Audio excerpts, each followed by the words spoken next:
भारत से रिश्तों को लेकर पाकिस्तान सरकार का दोहरा रवैया फिर सामने आ गया है। पाकिस्तान सरकार ने कहा है कि वो भारत से खुद किसी तरह की दवाइयां इंपोर्ट नहीं करेगी, लेकिन हॉस्पिटल या आम पाकिस्तानी नागरिक चाहे तो वो सरहद पार से दवाई खरीद सकते हैं। नमस्कार, मैं प्रिया बंसल और आप देख रहे हैं हमारा सेगमेंट बैक स्टोरी। आइए वीडियो पर वापस लौटते हैं। मेडिसिन इंपोर्ट पर नया ऑर्डर या policy drug regulatory authority of Pakistan ने जारी किया है। इसमें साफ कहा गया है कि अगर हॉस्पिटल्स या जरूरतमंद लोग भारत से लाइफ सेविंग ड्रग या वैक्सीन मंगाना चाहते हैं तो वो कानूनन ऐसा कर सकते हैं। Drug regulatory authority of Pakistan के मुताबिक अगर हॉस्पिटल्स या आम नागरिक भारत से कोई भी दवा या वैक्सीन इंपोर्ट करना चाहते हैं तो उन्हें नो ऑब्जेक्शन सर्टिफिकेट हासिल करना जरूरी होगा। भारत में मेडिसिन और वैक्सीन की मांग संसद में कई बार उठी है, लेकिन सरकार चुप रही है। पाकिस्तान की वेबसाइट द न्यूज के रिपोर्ट में कहा गया है कि सेनेट में ड्रग इंपोर्ट और ट्रेड को लेकर एक कमेटी है। इसके मेंबर प्रोफेसर मेहर ताज रोगानी ने पिछले दिनों मीटिंग में कहा था कि देश के हॉस्पिटल्स में लाइफ सेविंग मेडिसिन और वैक्सीन की भारी कमी है और अमीर तबका इनकी ब्लैक मार्केटिंग भी कर रहा है। इसके शामिल वजह की वजह से गरीब लोग मारे जा रहे हैं। मीटिंग में फैसला हुआ है कि अगर हॉस्पिटल्स और आम नागरिक एनओसी हासिल कर लेते हैं तो वो भारत से दवाइयां या वैक्सीन खरीद सकते हैं।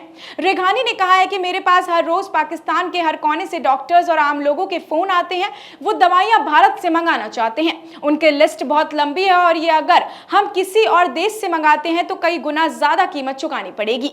आपसी कारोबार के लिहाज से भारत का पलड़ा हमेशा भारी रहा है। हमने इंपोर्ट की तुलना में एक्सपोर्ट ज्यादा किया है। 2018-19 में भारत ने $550.33 मिलियन की कपास और $457.75 मिलियन के ऑर्गेनिक केमिकल्स एक्सपोर्ट किए हैं। अप्रैल 2020 में जनवरी 2021 के बीच में एक्सपोर्ट के करीब $2 मिलियन की गिरावट दर्ज की गई है। हालांकि इसी दौरान फार्मास्यूटिकल एक्सपोर्ट बढ़ा और पाकिस्तान ने $67.26 मिलियन की दवाइयां आयात की हैं। इसी दौरान $115 मिलियन के ऑर्गेनिक केमिकल्स भी एक्सपोर्ट किए गए हैं। वहीं 13 मई 2020 को पाकिस्तान के ड्रग मैन्युफैक्चरिंग के तबके ने पाकिस्तान के ड्रग मैन्युफैक्चरर्स के तब के प्रधानमंत्री इमरान से मुलाकात की थी। उन्होंने खान को बताया था कि भारत में दवाई आयात करना कितना जरूरी है। द न्यूज के बिजनेस एनालिटिक्स वकार भट्टी ने अपने आर्टिकल में लिखा है, अगर हम भारत से दवाई या उनमें इस्तेमाल होने वाले कच्चा माल आयात करना बंद कर देंगे तो मुल्क में ज्यादा दवाइयों की कीमत 45% तक बढ़ जाएगी। हर साल पाकिस्तान में सैकड़ों गंभीर मरीज मेडिकल वीजा पर भारत इलाज के लिए जाते हैं। इन बातों का ध्यान कौन रखेगा? वकार की तमाम बातें 2 साल से सच साबित हो रही हैं। आइए आपको बताते हैं कि दूसरे देशों में दवाएं क्यों नहीं लेता पाकिस्तान।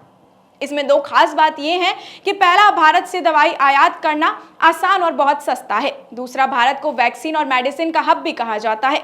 इसमें क्वालिटी को लेकर कभी सवालिया निशान नहीं लगे हैं। दुनिया के ज्यादातर देश यहां से जैसे कि अमेरिका, ब्रिटेन और यूरोप में भी एंटी रेबीज, एंटी स्नैक सेरा और पोलियो की वैक्सीन भारत से ही खरीदी जाती है। कैंसर, डायबिटीज, टाइफाइड के इलाज से इस्तेमाल होने वाली दवाएं तो छोड़िए, विटामिन टैबलेट भी पाकिस्तान हमारी कंपनियों से ही खरीदता है। वकार भट्टी के मुताबिक चीन या दूसरे देशों में दवाई खरीदना इसलिए मुमकिन नहीं है क्योंकि वहां से बहुत महंगी होती हैं और क्वालिटी को लेकर भी लोगों को शंका बनी रहती है। कोरोना के दौरान भी पाकिस्तान या तो भारत की वैक्सीन दूसरे देशों से मंगवा रहा था या उन्होंने रूस की स्पुतनिक वैक्सीन खरीदी थी। दोनों देशों के रिश्तों में जब भी तनाव बढ़ा तो इसका सीधा असर ट्रेड पर पड़ा है। और वहीं उरी, पठानकोट और पुलवामा हमले के बाद भी सामान्य कारोबार जैसे सब्जियां, फलों और शक्कर का गंभीर असर पड़ा है। इसका नुकसान सरहद के दोनों तरफ हुआ है। हाँ, इसमें कोई दो राय नहीं है कि महंगाई को देखते हुए पाकिस्तान को खामियाजा बहुत ज्यादा भुगतना पड़ा है क्योंकि दोनों की इकोनॉमी के साइज में भी जमीन आसमान का फर्क है। 5 अगस्त 2019 में जब आर्टिकल 370 और धारा 35A हटाई गई थी तो रहे सहे कारोबारी रिश्ते भी खत्म हो गए थे। पाकिस्तान ने ऐलान किया था कि भारत जब तक ये कदम वापस नहीं ले लेता है तब तक आपसी कारोबार बहाल नहीं किया जाएगा। सीधी सी बात यह है कि भारत ये कदम वापस नहीं लेगा और ट्रेड भी बहाल नहीं होगा। ऐसी और भी इंटरेस्टिंग और नॉलेजेबल वीडियोस के लिए आप बने रहिए हमारे सेगमेंट बैक स्टोरी के साथ, ओनली ऑन द चौक। धन्यवाद।